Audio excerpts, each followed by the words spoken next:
Well, welcome. I want to invite you to the podcast, Funding Your Future Now. And my name is Dr. Randy Dirks, and I have been in the fundraising world as an executive for two nonprofits for 25 years. So I've seen a lot. I thoroughly love what I do. I love to be engaged with people. And that brings me to this podcast today. And it's my delight to have as a guest Steve Sonderman. And I'll briefly say something about Steve, and then I'll ask him to give a little bit of an introduction to himself. And, really, this podcast is designed for fundraising executives, presidents, nonprofit leaders, but it's a little bit broader. It can go to leadership in general, and some of the things that Steve will bring in today will certainly illustrate how the principles he has utilized over 3 or 4 decades now can be utilized in a key role in leadership. So Steve has started a ministry. He'll talk a little bit about it. It's called No Regrets Men's Ministries. He started in a pastoral role and then jumped into this area. So Steve, welcome. So glad to have you here as a guest. And why don't you just tell us a little bit about yourself? Yeah, well, Randy, thanks so much for having me. It's just a real joy to be with you and just having the time to get to know you. I live in the Milwaukee area, a suburb called Brookfield. I've been here my whole life. My wife and I both live right now within a mile of where we grew up, so we haven't gone very far at Yeah, you all. haven't. Married to my wife Colleen for 42 years, and we have 4 adult children that live all over the country, literally in Boston, Nashville, Portland, and one here. And then we have 11 grandchildren as well.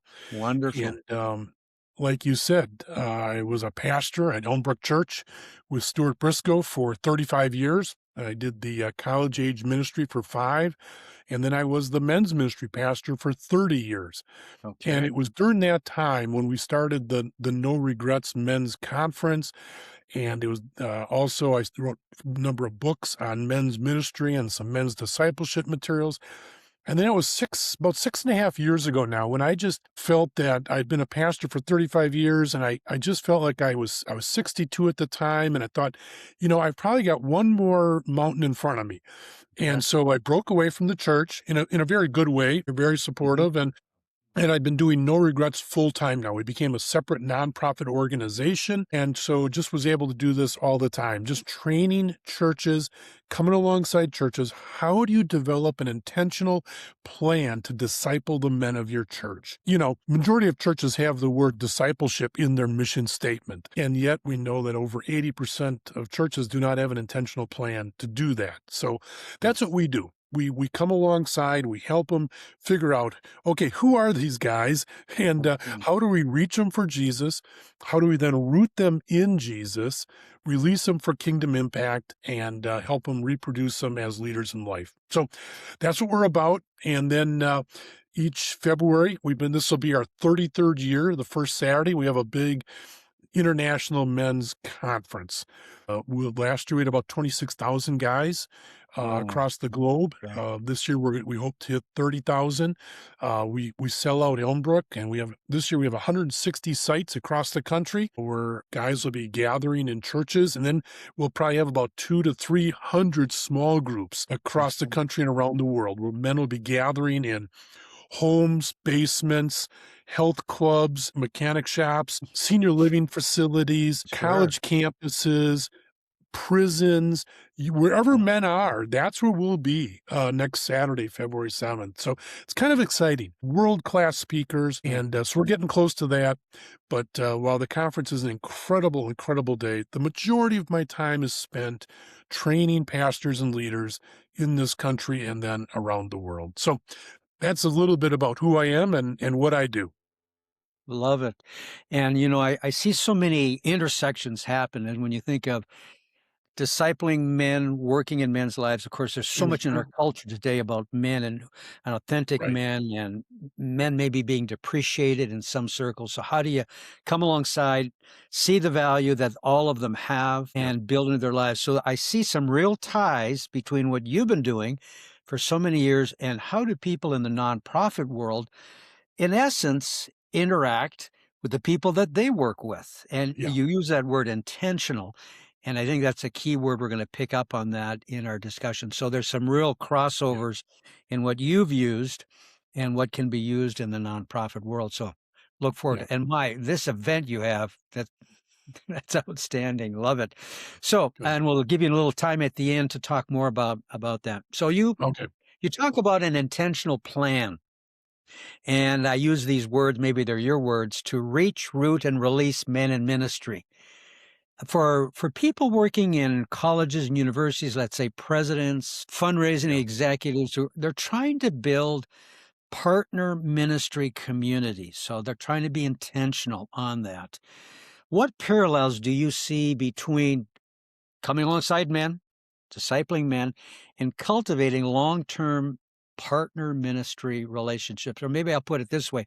How do you create an intentional pathway that yeah. moves people from that very initial connection to full engagement? So Yeah. I'll let you run with that one. Yeah, yeah, Randy, that's a great question because that's really what we're all about. And I definitely see the connection between what we're doing with churches and how that plays into development because I've had to put on that hat the last 6 years. Sure. And so with churches, it's saying, listen, we want to help you develop an intentional pathway to disciple the men at every stage of their spiritual journey. And as I think about, and so helping them understand what does it mean to reach men for Christ, and there's certain things you do to reach men, but then once they've come to Christ, you want to help them to move from just being a baby Christian to being rooted in Christ, walking on their own and serving and things like that, and then releasing men. And so as I've thought about this, as we've talked, Randy, it's as I've thought in my own world of having that intentional plan of, where meeting men where they're at, right? Men aren't going to just come to your church. You have to go to where the men are at. And it's the same thing with donors. All right. They're just not going to knock on your nonprofit door and say, hey, I'd like to give 10,000 Sure. days dollars today, right? I've not had that happen. Maybe you have. And so you have to have that plan of saying, I'm going to go to where the donors are at and Mhm. begin to meet them on their turf where they hang out and where they live and Mhm. get to know them. Again, a person doesn't come to Christ just by saying, hey, it takes time for them to explore Christianity and understand who Christ is and what Christ has done for them. They need to get to know your organization and what you do and why you do what you want to do, what you're doing. And that takes time. There's sort of that the building of the relationship, which is slow and it takes time, but Mhm. then there does come the moment when you make the ask, right? When Sure. you're when you sit across from that person and you're having breakfast or lunch or coffee and you say, listen, you've gotten to know a little bit about what we're about and where we're going in our vision, and I want to ask you to be a part of that, and would you become a financial partner with our organization? And then what I've discovered at least is that oftentimes they might enter in at one place, but then you cultivate the relationship and you take it to that next stage. Sure. And you might have met an event. You might take them on a trip with you or into a classroom or to whatever you do so they Sure. can see more of it. And then you take them to that next stage. And so it's an ongoing process of always building the bridge to the next stage. All right. Mhm. And what we've discovered with men is that bridge, that next step has to be doable. All right. Yeah. We're not going to ask the guy to go from $500 a year to 10,000, but maybe it's from 500 to 1,000, a Sure. thousand to two to five. And what I've discovered over the years, and these just in the 6.5 years I've been in development, is I can't believe how I've seen men grow, if you make the ask and if you keep connected with them and things like that. So, yeah, I think for a guy in development that we're talking with here is to think, okay, what is our pathway for our Mhm. donors? And is it clear? Is it intentional? Is it doable? Does it make sense? And are we slowly moving our people along that pathway to the place where, you know, for ours, they become a reproducer, and where you have donors who are actually doing your work, right? For And sure. they're out there Yes. talking about your nonprofit, your organization, and they're becoming an ambassador for it. So And true. that's exactly in our terms, we want them to be an ambassador for Christ, right? And Yeah. we're helping them to reproduce and be a leader for Jesus in this case, in that pathway. They're becoming an ambassador for the organization. So it just becomes full cycle, Mm. if you think about that pathway. Boy, I love that. And you earlier on used the word, it takes time. And, Yeah, I think that's something that all people, whether it's a president of a nonprofit or an executive leader, to realize, hey, I've got my budget, I've got my goals that I want to achieve, but I have to be very respectful yeah, where that individual person is. And it may take 12 months, it may take 18 months before you see something yeah, move in that individual's life. I know I worked with a foundation one time. It took 8 years, and that is a mm, long time. It was a foundation, and they had particular criteria. It took us a while to meet those. But when you think of a ministry partner, yeah, you just have to invest. And I loved what you said. Take them to what you're doing, expose them to what's yeah, happening. And they begin to not only hear the story, but they actually are a part of it. They're seeing it going yeah. on.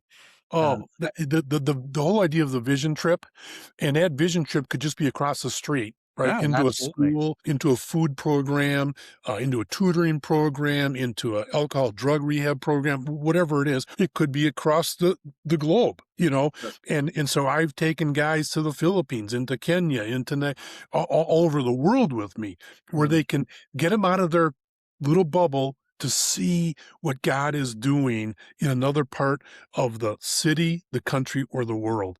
And those vision trips, again, it could be 5 minutes, it could be, 5,000 miles, doesn't yeah, make any difference. But that helps them to see hands on what they're doing or so what good. you're doing. Yeah. Yeah, so So, good. so important. So here's another question. You've worked with Yeah. churches that are across a broad range, no men's ministry to something that's very robust, well established, growing. Mhm.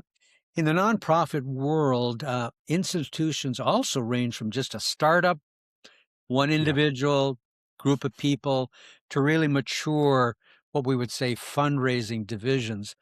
Yeah. So the question would be this: what have you learned about diagnosing where an organization truly is versus where the leaders think they are? So there may be a disconnect. This is where the organization is, this is where the Yeah. leaders are. And so take it a little further. How do you help leaders take that crucial first step without becoming overwhelmed by the gap between current reality and their vision? So when you think of how it's been in a church, the current reality of where that church is, the vision of seeing something happen, how do you connect those so the leader doesn't become overwhelmed with Yeah. everything that needs to be done? But I think of the movie What About Bob? Baby steps that needed to Yeah. be taken. So talk a Yeah. little bit about that. Yeah, that's great, Randy, and just so I think so important. I think it was Max Dupree in his book Leadership Jazz said the number one role of a leader is to define reality. Ah, And so as we come alongside walk with churches, and literally now in these last 36 years, it's literally thousands and thousands of churches where I've sat down with the senior pastor, associate pastor, leadership teams. And I think what I've tried to do is one is to listen, is to really get a sense of, because every church, like every donor, is different. And there are no churches the same. They might be the same, different denominations. They're in a different city. They have a different history, a different ministry philosophy. They're different. They could be right across the street, same size, same denomination, but they're different. And so for me, part of leadership I always say leadership is listening, asking good questions, getting to know where they're at, what's going on, where do they want to be? And then the second thing is we use a men's ministry assessment, and we just okay. have them take it, them and their team. And it's very simple. It's online, it's free, it's easy, but what it does is it begins to reality for Yes. them.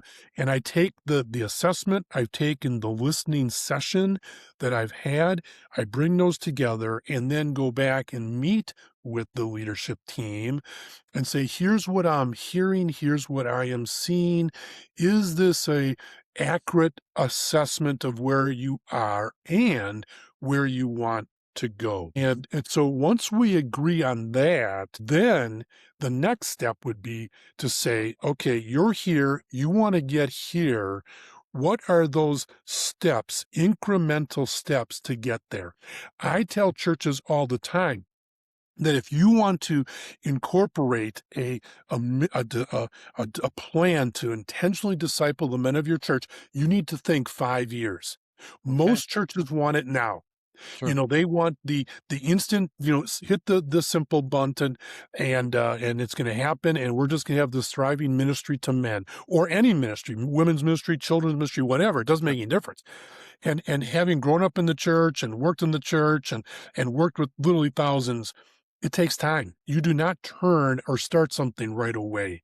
You don't build a culture of discipleship in your church right away. It takes time. Sure. And so I help them to say, you know what? I don't want you to be overwhelmed. I don't want you to get burdened by this. This is something that can happen, but we're going to do it right. We're going to lay the foundation and we're going to put in place the steps to do that so that it's not just we had something this year and now it's gone next year, which Yeah. we see all the time, Yeah. right? And so that's really it. And again, we have those steps all laid out, Good. and they'll be adjusted based on where the church is at. Have something like you said, Randy, and so then it's how do we build it, or if they've plateaued, how do we get it going again, which is Mhm. oftentimes harder than if they Yeah. have nothing, For right? sure. Yes. So Yeah. true. So those are just a few key thoughts on that. Yeah. I love the assessment idea because that Hmm. comes back to, as you said, Max Dupree, defining reality. Okay. Let's be very Yeah. honest. Let's be very forthright. Where are we? So the president of the university, okay, these are the problems we have. This is what we're facing. We've got this amazing vision, which is Yeah. wonderful, but let's look at where we're at and then begin to slowly build those achievable steps. What do we want to do this year? I like your idea of a 5-year plan where you could say it's going to take us multiple years to get to a place, and it's going to be some hard grinding. We have to be intentional, but we want to be realistic. So Yeah. great, great I advice. think I'll just throw this out real quick, but I look at the model of Jesus, and Jesus trained the leaders to launch the movement. It's And true. he spent 3 years with those guys, or a little less actually, but he spent time, right? Yeah. 75% of the gospels is Jesus and the 12 or the three.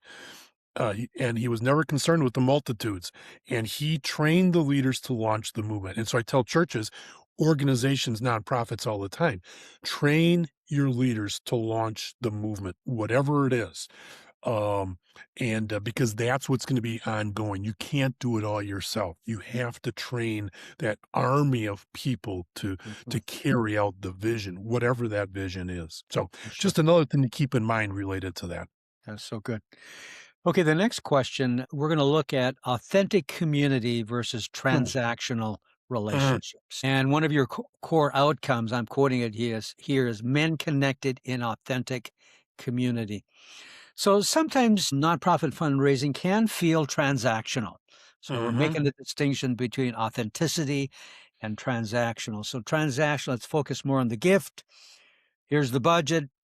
Here's the donor or the partner. This is what we need. Go out and find that. And that can be a pressure Yeah. on nonprofit leaders. And you are a nonprofit leader also.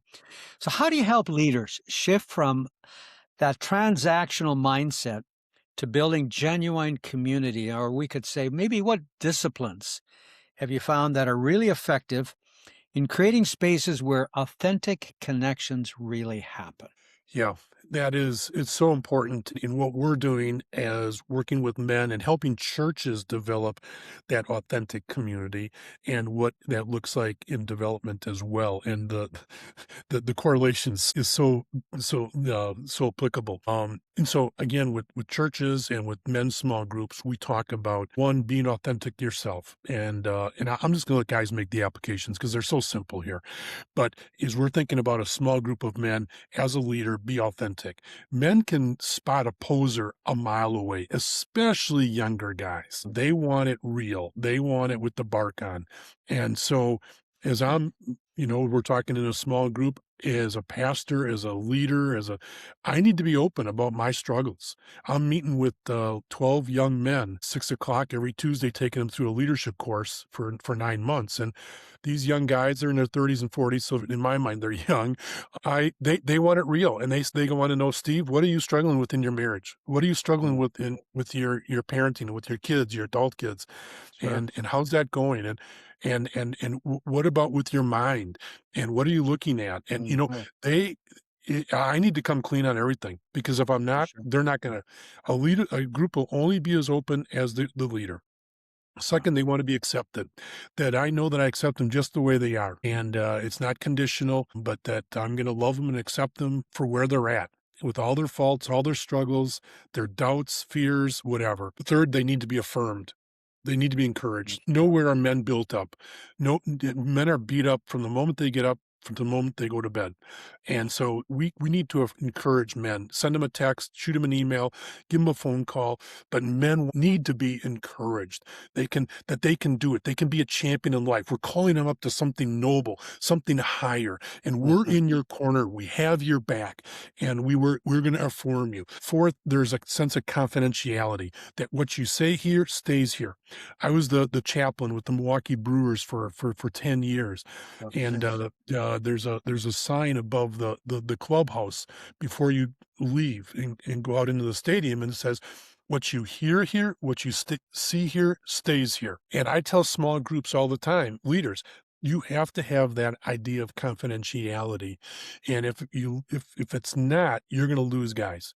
And Sure. so again, how easy with a donor, as you're working with donors, I find myself, I'm more of a pastor than Okay. a leader or a development person. I'm their, oftentimes their personal pastor.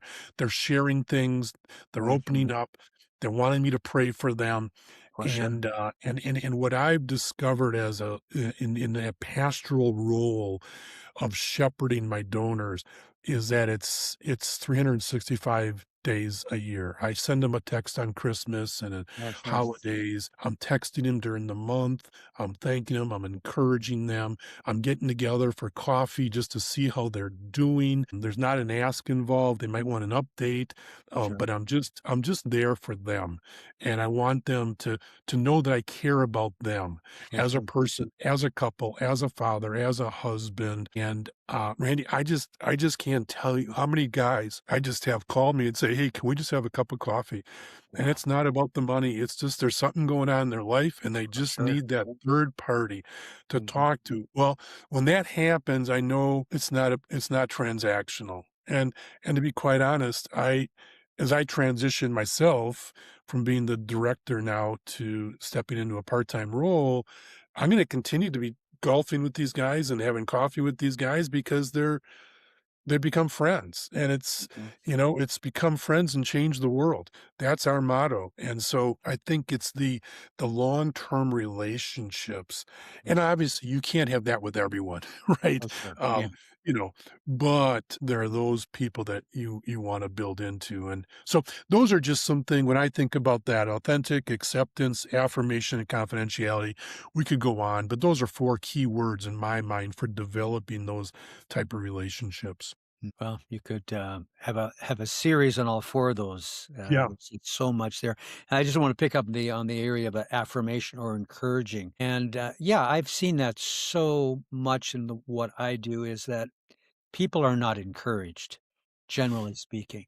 And to Right. come alongside somebody and say, you know what, I just want to affirm you. I see this ability, I see this skill, I see Yeah. this area you're serving or you're volunteering in the organization. And I'm just grateful. And I want to thank you for your spirit of service. I want to thank you for your leadership.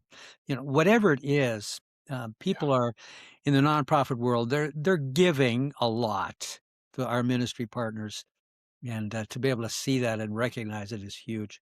Yeah. So here's the next question. It's our last one. So Okay. it's the multiplication mindset, and you've Mm, talked about this earlier. mhm. So the ultimate goal, and you put it, is a rapidly multiplying discipleship movement. So there's so much packed into each one of those words. So in the advancement world, often we think about donor acquisition, major gifts, but rarely about creating a self-sustaining, multiplying culture Yeah, of philanthropy. yeah, You talked earlier about people start being an advocate for the nonprofit. So, what does multiplication look like in your ministry and what you do, and what principles could you take from the multiplication and bring it into the nonprofit world that creates what we call these movements of generosity that spread yeah. organically rather than just be dependent upon the president or the staff making it Yeah. happen? Yeah, that's great. And I again, there's easy transition here. So for us, as we work with leaders around the country and around the world, we're constantly talking about Second Timothy 2:2, where Paul is speaking to his young protege Timothy, and he says, "The things that you've heard from me, entrust to reliable men who will also be able to teach others." And what you have there is four generations. And we talk about this idea that if you really truly want to launch a movement of disciple making, we're not just involved in making disciples, we're interested in making disciples who make disciples who make disciples. And we're Mhm. talking about four generations out. And just very quickly, I was just in India in November, and a guy came up to me. He says, "Hey, do you remember me? I was with you in April in Bangalore." And he says, "You talked about multiplication and about four generations." Well, he said, "I have my four generations with me." And he had brought four guys to him. He said, "I Oh, went back in April and I started a small group. I identified an apprentice. And 2 months later, I sent him out and he started his own group. He mm, identified an apprentice. And 2 months later, he started a group. And 2 months later, the next guy started a group. And he had the four guys with him. He was John Mark. amazing. Whoa. And it was amazing. I have this picture that I'll never forget of a Yes. guy who says, "You know what? It really works." Mm. And I can't tell you how many guys had come up to me and said, "You know what? I've started 6 groups. I've started 8 groups. I've started 5 groups. I've started 4 groups. I've started 10 groups in just a span of 8 months." It was just unbelievable, Randy. Oh, But yeah. they're catching the the mindset of multiplication. And so what's the application in the development world is one, it's a mindset. It's Mhm. a mindset of multiplication. All right. That again, I'm not going to do it myself, but I'm going to be training others to do this as well. Sure. Right. And I'm building a team because it'll never just be one person that you'll be able to reach so many more. You'll be able to have so many more donors if it just becomes an organizational thinking mindset for what we're about. All right. If it's just placed on one person, well, they're the development person. It's up Yeah. to them. Sure. It's sort of like saying, well, they're the pastor. It's up to them to do it all. Right. Exactly. And so what we do is we're saying we want to help you build a culture of multiplication in your church. So it's a mindset. And then there has to be a senior leader that owns it because culture drips down. It starts at the Mm. top and it comes down. And so he has to be doing it. All right. And Yeah. practicing. And if he's not, everyone else is going to go, well, if he's not doing it, why should I do it? Yeah. Right?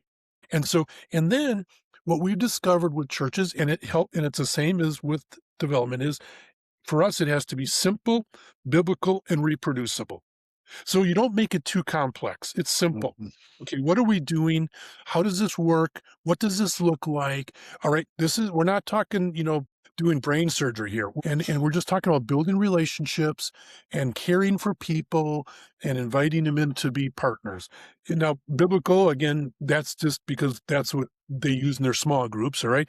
But then and so maybe the application there is it's we're conversing, we're sharing what's core to us as a ministry or as an organization or nonprofit. Here's the why of what we're doing. But then it's reproducible that anyone can do it. Yeah. And so again, we're not overcomplicating it. For sure. All right. We're passing it on to that next generation. So I think it's just what I've discovered now. And someone told me this right from the start. They said, "Steve, your biggest donors, you don't even know." Yeah. And It's true. I thought, what?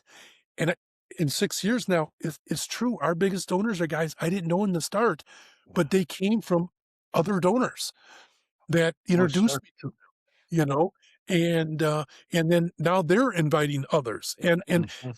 I don't know if we're 4 generations out, but I know we're at least 3 generations out now Okay, all of right. of donors. And so, um, yeah, you wanna let the other guy do all the work, right? I mean, that's how you see multiplication, how you see Yeah, growth in the church and in the Christianity, but also in organizations and nonprofits. yeah. So it's like, do we want addition or do we want multiplication? Exactly, exactly. Yeah. Yeah. Oh, cool. That's great. Here's a question before we get into some really quick questions at the end, more personal questions. When you look at nonprofits, generally speaking, what would you identify maybe as the greatest or a not the but a greatest challenge that nonprofits are facing? Well, yeah, like you said, I'm not gonna give the one because there's a lot. I think it's knowing your why Mhm. and making sure everyone knows the why. Yeah. Why do we exist? What are we about? And and then this related to that would be mission drift. Oh, for I sure. see Yeah. so many organizations that are drifting from why they started and from what they do best. And some of the best advice I ever received was less is more. And constantly thinking about, especially as I get older and I mature in my faith and my life, is an organization you just can't do everything, and you stay true to what you're about and why you exist, and to make sure that everyone knows that. Yeah. And so even just that onboarding process and ongoing staff meetings and vision meetings and retreats, but Yes. just coming back to that. And obviously, there's a lot of other external challenges as well that we could talk about. Sure. But I think sometimes the biggest challenge is internal as well. For sure. Yeah, I see that too. So here's five quick questions at the end. Okay. They're more personal. The first one would be this: what's a great piece of professional advice you've received? Yeah, when I first started working with men, 6 years ago, there was an older gentleman in our church, associate pastor, and Virgil, and he had played football at Alabama, and he was just a great men's guy, And I went to him, I said, Virgil, what advice do you have as I start working with men? I was a young buck, I don't know, in my early 30s.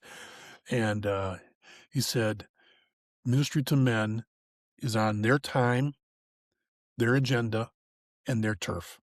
Their time, their agenda, and their turf. And you think about how that correlates to development, it's real easy. Right? Yeah. So that was some of the best advice I ever received regarding working with men. Yes, exceptional. Thank you, Virgil. Next question: what's a daily habit you cannot live without?